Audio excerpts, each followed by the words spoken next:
আসসালামু আলাইকুম। ইনফো টেলিভিশনে আপনাদের সকলকে স্বাগত জানাচ্ছি। আমি আনাইশা আলম।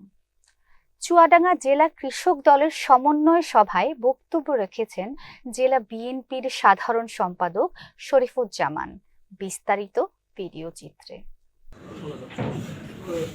বিএনপির ভারপ্রাপ্ত চেয়ারম্যান জনাব তারেক রহমানের ঘোষিত ইউনিয়ন কৃষক সমাবেশ সফল করার লক্ষ্যে চুয়াডাঙ্গা জেলার আজকের এই সমন্বয় সভার সম্মানিত সভাপতি,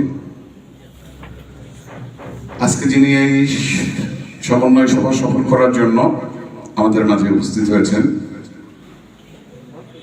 কেন্দ্রীয় কৃষক দলের সহ সাধারণ সম্পাদক এবং কেন্দ্রীয় কৃষক দলের সম্মানিত সদস্য, আমার সাথে মঞ্চে উপস্থিত আছেন চুয়াডাঙ্গা জেলা বিএনপির নবনির্বাচিত সাংগঠনিক সম্পাদক তিনজন উপস্থিত, জেলা যুবদলের সাধারণ সম্পাদক, আলমডাঙ্গা উপজেলা বিএনপির সাধারণ সম্পাদক এবং কৃষক দলের জেলার দুই যুগ্ম আহ্বায়ক, আমার সামনে উপস্থিত চুয়াডাঙ্গা জেলার 9টি ইউনিটের সভাপতি, সাধারণ সম্পাদক, আহ্বায়ক, সদস্য সচিব এবং ইউনিয়নের নেতৃবৃন্দ, চুয়াডাঙ্গা জেলা বিএনপির পক্ষ থেকে আসসালামু আলাইকুম। আসলে আজকের যে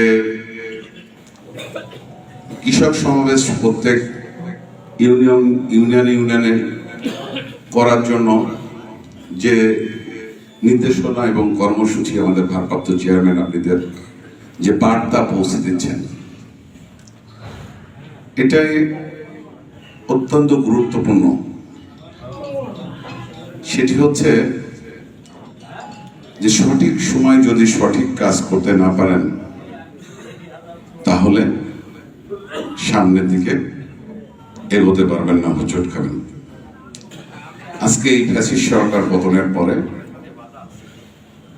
আমরা যারা জাতীয়তাবাদী দল করি, আমরা সবাই ভেবে নিয়েছি যে একটা সেমি ক্ষমতার ভিতর দিয়ে আমাদের দিন যাপন হচ্ছে, সামনের দিকে আমরা অগ্রসর হচ্ছি।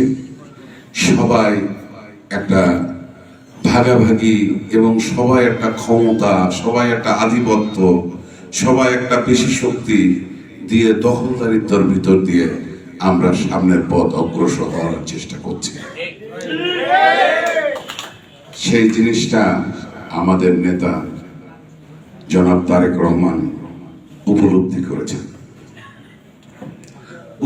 করেছেন বলেই আজকে তিনি এই ইউনিয়নে কৃষক সমাবেশ দিয়েছেন এবং সেই সমাবেশের